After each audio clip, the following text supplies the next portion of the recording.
My name is Paco. I came from a small town in Mexico. The sun was always warm there. The food was always delicious. My family was there, and my heart was full of their love. But my pockets were empty. I had big dreams. I wanted a new life with new opportunities. So, I packed my small bag. I said goodbye to my mama and papa. Their tears were sad, but their smiles were proud. I crossed the border into the United States. Everything was different. The buildings were so tall. The cars were so fast. The language was a river of sounds I did not understand. I felt very small and very alone in this big new country. I found a job working in a kitchen. The work was hard. The days were long. I missed the smell of my mother's cooking. I missed the sound of my father's laughter. But I worked hard every day. One day, a girl with a bright smile came into the restaurant. Her eyes were like stars. Her name was Violet. She was an actress, a famous one, but I did not know that. I only saw her kind heart. We started to talk, a little in my broken English and a little with our hands.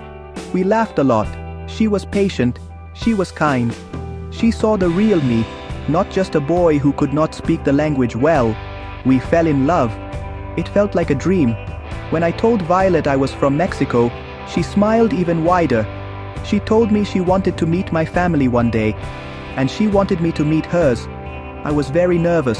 Her family was American. They were famous. I was just Paco from a small town. What would they think of me? Violet held my hand. She said, "They will love you because I love you." We got married on a sunny day. It was a small wedding. My heart felt like it was going to burst with happiness. I was starting a new chapter. It was scary, but with Violet by my side, I felt strong. I was ready for my new life.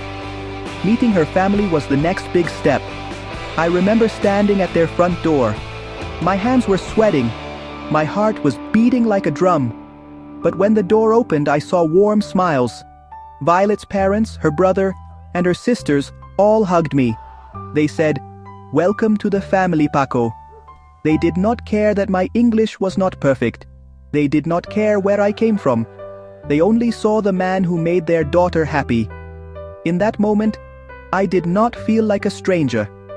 I felt like I had found a second home, a new family to love and protect. The big, scary country suddenly felt a little bit smaller and a lot warmer. Violet's family wanted to show me their America. They wanted me to see all the fun places. Our first big trip was to Disneyland. I had only seen it in movies. It was a place of magic and dreams. When we walked through the gates, my eyes opened wide. It was more colorful and more alive than I ever imagined. Violet's little sisters, Violet and Madeline, pulled me by the hands. They wanted to go on every ride. They were not just Violet's sisters. They became my sisters too. We rode the spinning teacups until we were dizzy with laughter. We flew on Dumbo's back, high above the crowds. It was a day of pure joy. Next, we went to Universal Studios. It was like stepping into the movies I had watched as a child. We saw giant dinosaurs and brave superheroes. We walked through the streets of movie sets. Violet's brother, Jack, explained everything to me. He used simple words and big gestures so I could understand. He was patient and never made me feel silly for not knowing things. We shared popcorn and laughed at the 3D shows. I screamed on the roller coasters, and they all screamed with me. In those moments, it did not matter that we spoke different languages. Our laughter was the same. Our joy was the same. We were a family having fun together. These trips were more than just fun. They were my first real taste of American culture. I saw families from all over the world, all there to be happy. I ate my first giant turkey leg. I drank my first fizzy soda that was bigger than my head. Violet's parents, Justin and Jessica, always made sure I was included. They would point to things and tell me the English word. Castle, they would say, pointing to the big, beautiful castle. Parade, they would whisper as the colorful floats went by. They were not just showing me a theme park. They were showing me a new world, and they were welcoming me into it with open arms.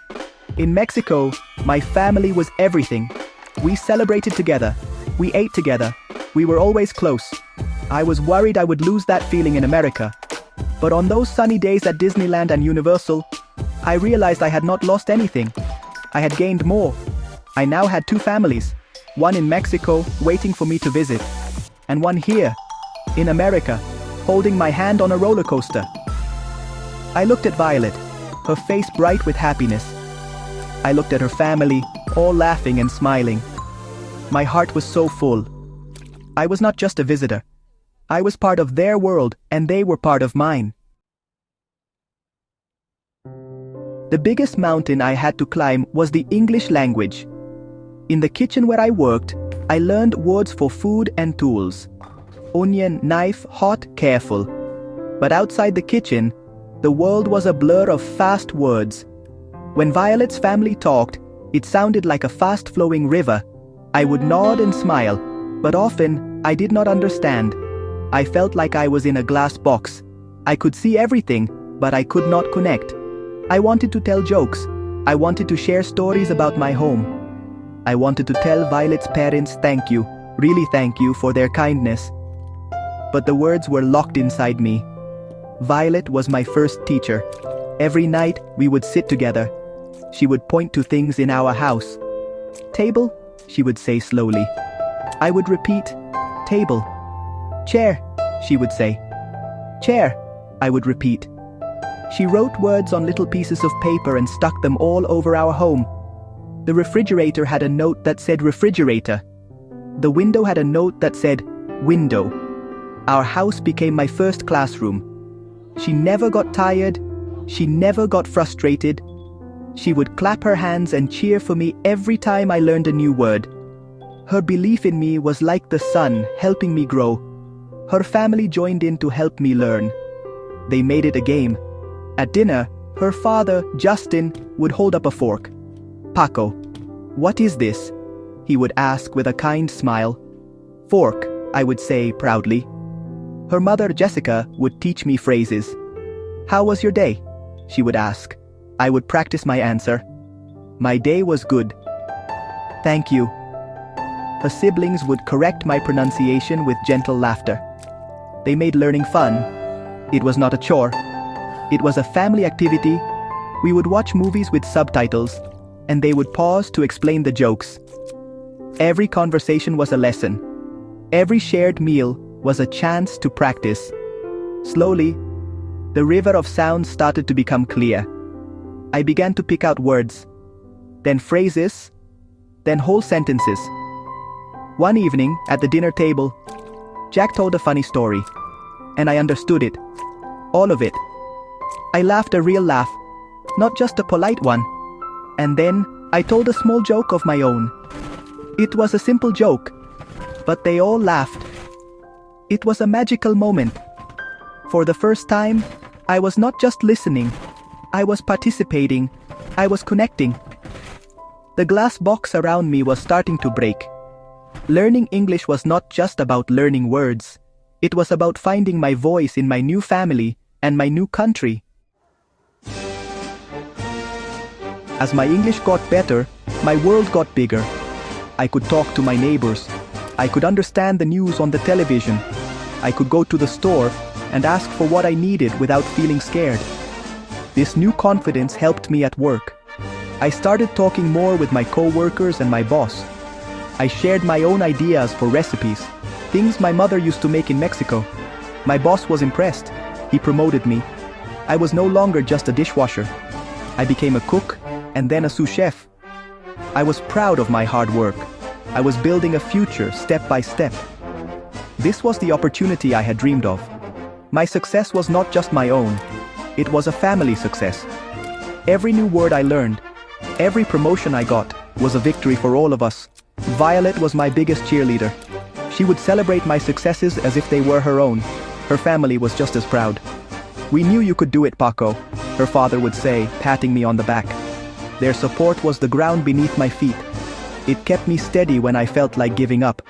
It gave me the strength to keep trying, to keep learning, and to keep dreaming bigger. My American dream was not a lonely journey, it was a team effort. Adapting to a new culture is hard. There are days when you feel like a stranger. You miss the familiar smells, the familiar faces, the familiar way of life. I missed my home in Mexico every day, but the love of my new family built a bridge between my old life and my new one. They brought my culture into our home. Violet learned to cook some of my favorite Mexican dishes. We celebrated Mexican holidays alongside American ones. They showed me that I did not have to forget where I came from to belong somewhere new. I could be both Mexican and American. My heart was big enough for both. Today, my life is full. I have a job I love, a wife who is my whole world, and a family that accepted me as their own. My English is not perfect, but I can share my stories and my dreams.